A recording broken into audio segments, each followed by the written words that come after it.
क्या आप जानते हैं कि सावन का पवित्र महीना केवल पूजा पाठ और व्रत रखने का समय नहीं है, बल्कि ये ब्रह्मांड की सबसे प्रचंड और सात्विक ऊर्जा यानी साक्षात महाकाल के पृथ्वी पर भ्रमण करने का काल है।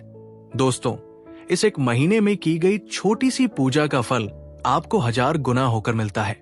लेकिन क्या आपको पता है कि शास्त्रों और शिव पुराण में सावन के दौरान कुछ ऐसे कड़े और वर्जित काम बताए गए हैं जिन्हें यदि आपने अनजाने में भी कर दिया तो आपकी सालों की भक्ति भस्म हो सकती है और आपके जीवन में भयंकर कंगाली, गृह क्लेश और बीमारियों का पहाड़ टूट सकता है। साक्षात महादेव भी ऐसे व्यक्ति को क्षमा नहीं करते जो सावन के पवित्र नियमों की अवहेलना करता है। आज के इस वीडियो में हम उन 5 सबसे बड़ी गलतियों का पर्दाफाश करने जा रहे हैं जिन्हें सावन के महीने में भूल कर भी नहीं करना चाहिए। ध्यान से देखिए, कहीं आप भी रोज अपने हाथों से भोलेनाथ को नाराज तो नहीं कर रहे? सनातन परंपरा में सावन, श्रावण के महीने को सभी महीनों का राजा माना गया है। ये महीना साक्षात भगवान शिव और माता पार्वती के पुनर्मिलन की अति पवित्र अवधि है।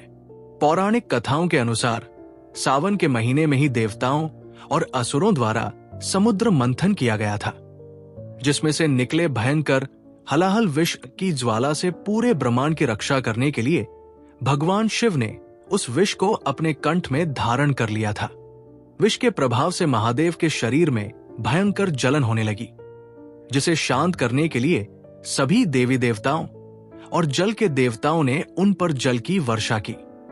इसीलिए सावन में शिवलिंग पर जल और बेलपत्र अर्पित करने का विशेष महत्व है। लेकिन चूंकि इस पूरे महीने महादेव अत्यंत संवेदनशील और उग्र ध्यान की स्थिति में होते हैं, इसलिए इस समय वातावरण में सात्विकता बनाए रखना अनिवार्य होता है। आइए जानते हैं कि वे कौन से 5 कड़े काम हैं जिन्हें करने की शास्त्रों में सख्त मनाही है।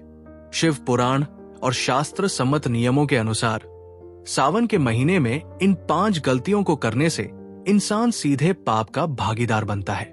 सावन के महीने में मांस, मछली, अंडा, मदिरा, शराब ही नहीं बल्कि लहसुन और प्याज का सेवन भी पूरी तरह से वर्जित माना गया है। आयुर्वेद और अध्यात्म दोनों मानते हैं कि वर्षा ऋतु में हमारी पाचन अग्नि, जठराग्नि मंद पड़ जाती है। इसके अलावा लहसुन और प्याज शरीर में काम और क्रोध यानी तामसिक प्रवृत्तियों को बढ़ाते हैं। जो व्यक्ति सावन में मांसमदिरा का सेवन करता है वो साक्षात रुद्र के कोप का भाजन बनता है और उसके घर की सुख शांति पूरी तरह नष्ट हो जाती है। 2. दूध का सीधा सेवन करना, ड्रिंकिंग रॉ मिल्क। सावन के महीने में दूध का सेवन न करने की सलाह दी जाती है। आपने देखा होगा कि सावन में शिवलिंग पर दूध अर्पित किया जाता है, लेकिन खुद दूध पीने से मना किया जाता है। इसके पीछे धार्मिक और वैज्ञानिक दोनों कारण हैं। वैज्ञानिक दृष्टि से सावन वर्षा ऋतु में गाय भैंस से हरी घास खाती है, जिसमें कीड़े मकोड़े और हानिकारक जीवाणु होते हैं, जिससे दूध में वात दोष उत्पन्न होता है और वो विषैला हो सकता है। धार्मिक दृष्टि से ये दूध महादेव का अर्पण है, इसलिए इसे खुद पीने के बजाय शिवलिंग पर अर्पित करना ही श्रेष्ठ माना गया है। शास्त्रों के अनुसार सावन के महीने में शरीर पर तेल लगाना, विशेषकर मालिश करना और बाल, दाढ़ी या नाखून काटना पूरी तरह से वर्जित है। सावन का महीना तपस्या, संयम और वैराग्य का महीना माना गया है। तेल लगाना भौतिक सुखों का प्रतीक है। इसके अलावा ऐसा माना जाता है कि सावन में शरीर पर तेल लगाने से शरीर में नकारात्मक ऊर्जा का प्रवेश जल्दी होता है और व्यक्ति आरोग्य खो बैठता है। सावन के दौरान बैंगन, ब्रिंजल और पत्तेदार हरी सब्जियां, साग खाना सख्त मना है। शास्त्रों में बैंगन को एक अशुद्ध सब्जी माना गया है क्योंकि इसमें कीड़े बहुत जल्दी पड़ते हैं।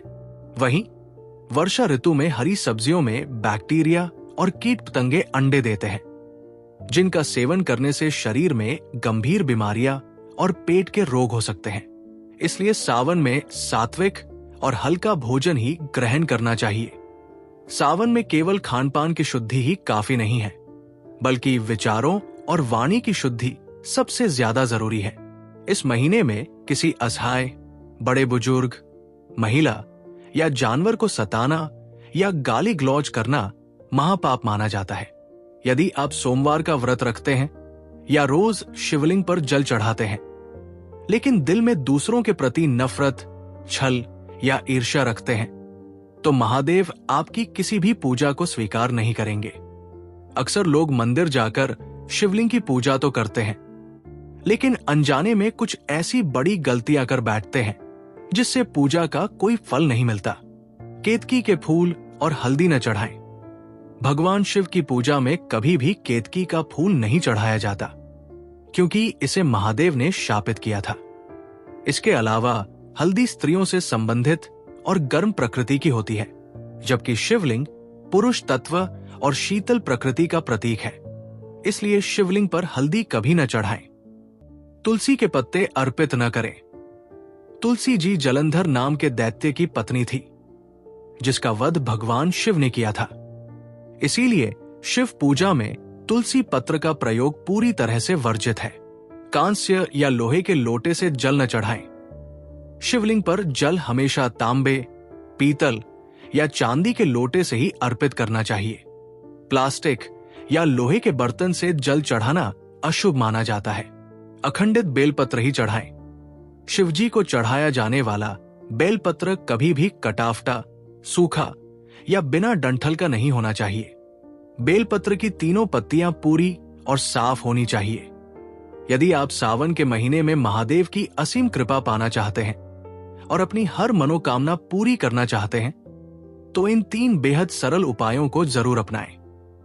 ओम नमः शिवाय और महामृत्युंजय जाप।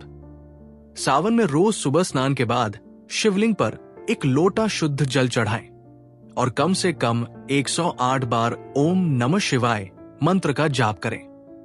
कच्चे दूध में काले तिल मिलाकर जलाभिषेक। यदि आपकी कुंडली में शनि, राहु या केतु का दोष है या व्यापार में लगातार नुकसान हो रहा है, तो सावन के किसी भी सोमवार को तांबे के लोटे में जल, थोड़ा सा कच्चा दूध और थोड़े से काले तिल मिलाकर शिवलिंग पर चढ़ाएं। इससे बड़े से बड़ा ग्रह दोष तुरंत शांत हो जाता है। सावन के महीने में नंदी महाराज के प्रतीक सांड या गाय को हरा चारा खिलाएं और काले कुत्ते को रोटी दें। इसके साथ ही किसी भूखे को अन्न का दान करने से साक्षात अन्नपूर्णा और शिव जी का आशीर्वाद घर में बना रहता है। मिलते हैं अगले वीडियो में। हर हर महादेव।